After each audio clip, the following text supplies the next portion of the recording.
Hello there. Thank you so much for joining me. I'm Shannon West, and I would like to welcome you to my Season 2, Episode 3 video for the Great American Stampin' Show. In Season 2, we are featuring specific products, and the products that we are featuring for this episode are the water painters. I am so excited about featuring these. This is one of my most favorite products. I love watercoloring. It's been my favorite technique for many years, and I really love all the different things that you can do with it. I'm only going to show you one thing today. Well, let's see, maybe two things, but I hope that you will like my card, like my ideas, and vote for my video with a thumbs up. That's how we do it in the Great American Stampin' Show. Watch my video and the other three videos, my three competitors. You can find the links for those below my video. So go watch them all and then vote for your favorite. And big congrats to Brandy, who won last 2 weeks ago. That was such a fun round with the gold leafing. I loved seeing my competitors' ideas. It's so fun, and it's never failed yet. In every single round, we provide completely different cards and different ideas to share. I don't want to talk anymore. I want to stamp. Let's get going. Here are all of the things I'm going to be using today. Be My Valentine. I love this set. And this video is launching on the 15th, so Valentine's is over, but this set will definitely be an awesome set year-round. Here's the bundle, the punch that goes along with it. I'm going to show a few different ways to use this punch. And then I've got just some Daffodil Delight and a bunch of basic white and a little bit of watercolor paper and masking paper. Here are my colors. So these are the only colors that I am planning on using, except for I will add a little bit of fun with the rainbow adhesive back dots.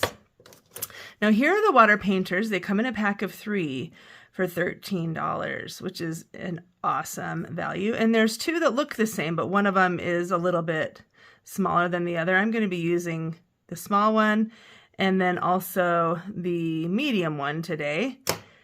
No, sorry, not the medium one. The medium one, I actually have alcohol in this because you can use it a lot of cool different ways. So I'm not going to use this one, but I am going to use the large one. This one is the best if you're going to do like watercolor washes, which is one of the first things I'm going to do. So first though, the very first, I'm going to punch out 5 of these hearts because these hearts are actually meant for, they can be the wings for the bee. So I'll be doing that as well. But they are also hearts. And the little antenna for the bee is also a heart, which you can see right there. But that makes awesome little confetti or just an accent for whatever type of project you have. Okay, so there are my 5 basic white. Let's get some better light over here. My 5 basic white hearts right there. Okay, now I'm going to take, let's see, I've got my piece of Daffodil Delight, and this is going to be my card base. And then I'm going to place my card front right on there. So there's my card front. I need to make sure to keep that separate. This one is I'm going to use to punch and do other things with. But for my card front, I'm going to mask off the bottom part. So that's why I've got this masking paper here. So let's see, it's just the remainder of a page. So the part isn't open that normally opens. Let's see if I can get a part. There we go. Okay, as with always with masking paper, I like to put it down to my clothes. So I'm touching it down to my skirt right now to get some, I guess, fabric fuzz on it so that it doesn't stick too much to the cardstock. Because especially whenever you're using basic white, sometimes it sticks more than you would like. So I'll just kind of lightly put that on there. Okay, next, I'm going to just take some temporary adhesive. Where did that go? I've got a little bit of temporary adhesive, and I'm just going to stick a teeny bit on the back of each of the hearts and just sort of like randomly place them all over this card front. These are going to be used as a mask. But I think with the way I'm doing it, they will somewhat look like, my goal at least, is for them to look a little bit like heart clouds. So you can be the judge on if I accomplished that or not. Okay, so those are just randomly placed all over. Now I've got my boho blue ink pad, and I've just created a little pool of ink in the top of the lid. I guess it's the bottom of the lid, in the ink pad. And now I'm dripping, let's see, is that on camera? Yes, it is. I'm dripping some water in there to make it really nice and runny. Okay, so now I'm just going to do kind of like one quick motion and watercolor wash right across this card so that I will preserve some white spots with my masking paper as well as with my hearts. Okay, the first one I did, I can tell it's not dark enough, so I'm going to add more color. And keep going, just re-inking my aqua painter each time. And then once I'm done, I can just kind of add a little bit more here and there. Now, I don't want to do too much because basic white is not really meant for watercoloring as much as watercolor paper. It doesn't accept as, it's meant for watercoloring if you want it to be. It doesn't accept as much water as watercolor paper. So you kind of have to be a little bit careful. So I'm just kind of doing another layer just to make it look like maybe even a sky with lots of, I don't know,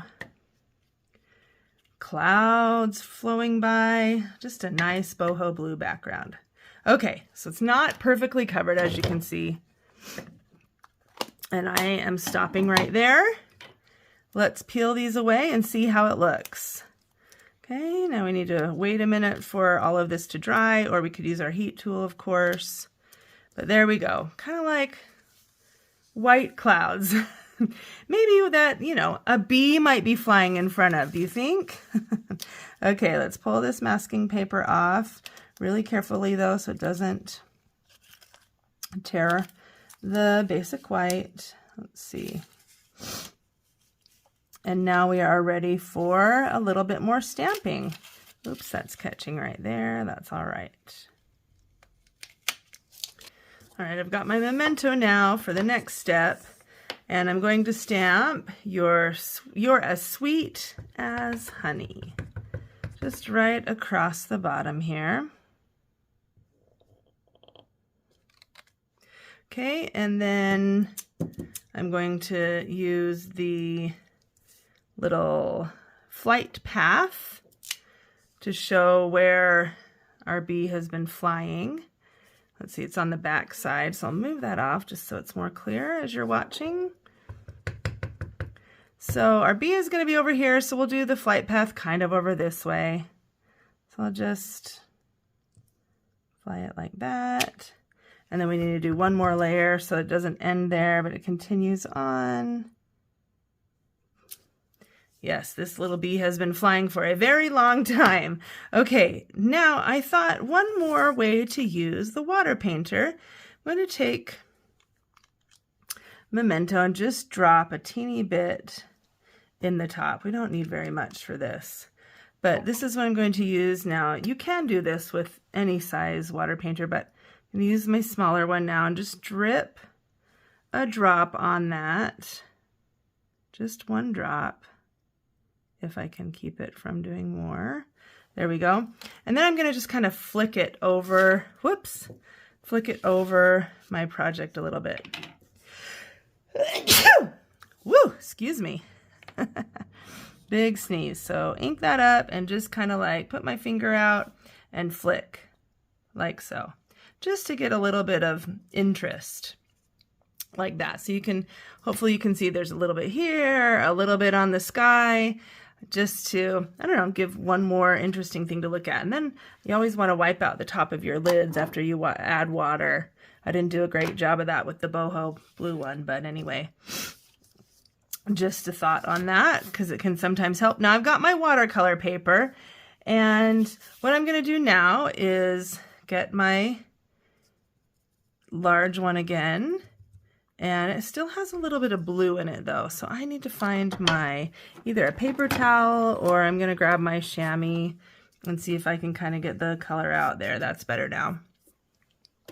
Just to get rid of that color a little bit and clean it out. Now I've got my Daffodil Delight. And I'm going to again squeeze this, because I think I should have enough in this ink pad. Oh, I don't. So I need to grab my re-inker, which is right here. Wrong one. Hold please. There we go. And I'm just going to drip a little bit of this in the top.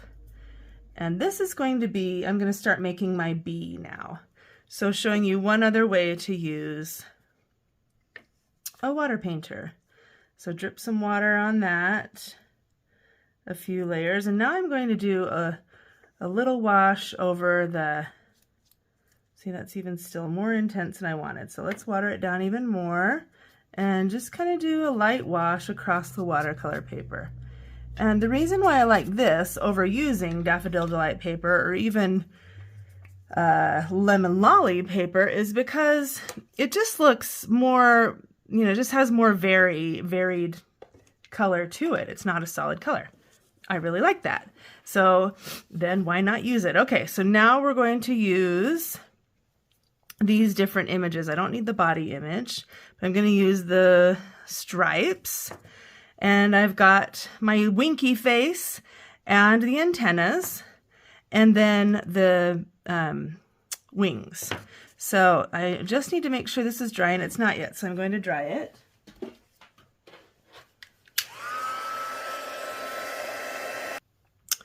Okay, so where did my memento go? It's over here. Let's stamp. Oh, actually, I'm not going to stamp the wings with that. Whew! Clean that off. That was a close call. I am only going to stamp the antenna in memento. And now before stamping, it's a good idea to take a look at your punch and just see how it will be stamping out. And then you can conserve a bit more paper. And since the heart is this direction, I'm going to stamp my antenna upside down like that. Okay. And then what other one am I going to use? Oh, I've got the winky face. So I don't need to use that one yet because I've got to do the body first. Next, I'm going to get my Daffodil Delight and bring that in and do the body on top of that. And hopefully there will be enough contrast with what's there. Again, looking at my punch, so I'm going to turn it around this way so the stinger is to this direction and stamp that. So there we go. Pretty good. Yeah, let's try one more time. It's a watercolor paper, so it doesn't connect to the paper, and I didn't push hard enough. I don't really like that at all now. So let's try one more time. Now you get to see all my mistakes today. How fun is that? Let's see. Let's do it like this though, because I'm going to turn my paper upside down to stamp. Okay, fingers crossed that this works. Okay, and wings. I think I still have enough to do wings right up in this spot. So let's put those right here and hope that this all works. Moment of truth. So, oops, boy, that's going to be fine because I'm going to punch that off. Okay, so wings. There we go. Oof, it's a little harder to punch that watercolor paper. Okay, antenna.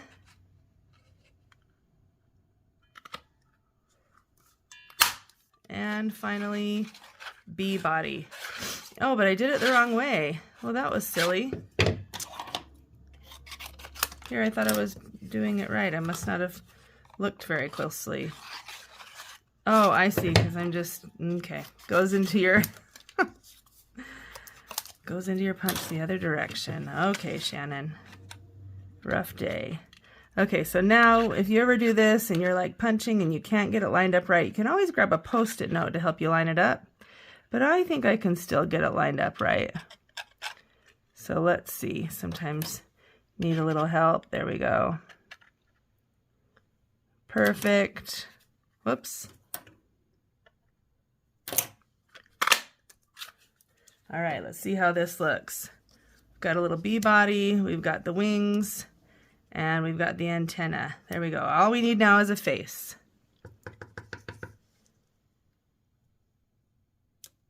cuteness. Okay, so let's put this together with a little bit of liquid glue. And then we're ready to stick it down to the card and assemble everything together. See, I'm going to put those on the kind of the back of the body to have room for the antenna. Perfect. Okay. Move this all out of the way. Now, the glue is still kind of liquidy. It's still drying. So I'm just going to take a couple of dimensionals and stick those to on top of the seam of the wings and the seam of the antenna, just to keep those really solid in there so I know they're not going to fall off. Okay, let's see. Are we ready to put the bee on here? I'm going to first add dimensionals so that we can put this on the card. I want to use dimensionals so it sticks up just a bit, because this is not a card with a ton of layers. That's kind of my go-to, I guess. I don't always have a ton of layers on my cards. I typically like to do more techniques and stuff rather than layers, although I definitely have made some heavily layered cards, as you've seen if you've been watching the Great American Stampin' Show. Okay, let's see. All right, so this is just buzzing on by. You can see like this. I could put it anywhere on this flight path, but I think I'll just kind of put it right there, sort of between the heart clouds, and maybe angle it a little bit up like it's flying up towards the sky. So cute. Okay, and finally, I was considering, because there's these little stamps, I was considering stamping those in red. But I think instead I'll just add a couple of these adhesive back dots like I was planning, and I was thinking of doing like turquoise, or the dark blue would be nice too. But I really think, what turquoise? I said turquoise, but what I meant was, what is this, Flirty Flamingo, I think? Or maybe it's Calypso Coral. Doesn't really matter. It's a nice color that I really like. So let's add a couple of those around. And this card will be one for the books. Ooh, I hope you like it. I hope you click that thumbs up button and subscribe and watch previous videos if you want and all that good stuff. We're loving this little video blog that we do, and we hope that you like it too. So let's see, where should I put this? I guess I'll put it right there. That seems like a good spot. So there's my card for today. You're as sweet as honey. A Valentine's card, or Valentine's bundle with a completely non-Valentine look. What do you think? Thanks for watching. See you in a couple weeks. Bye-bye.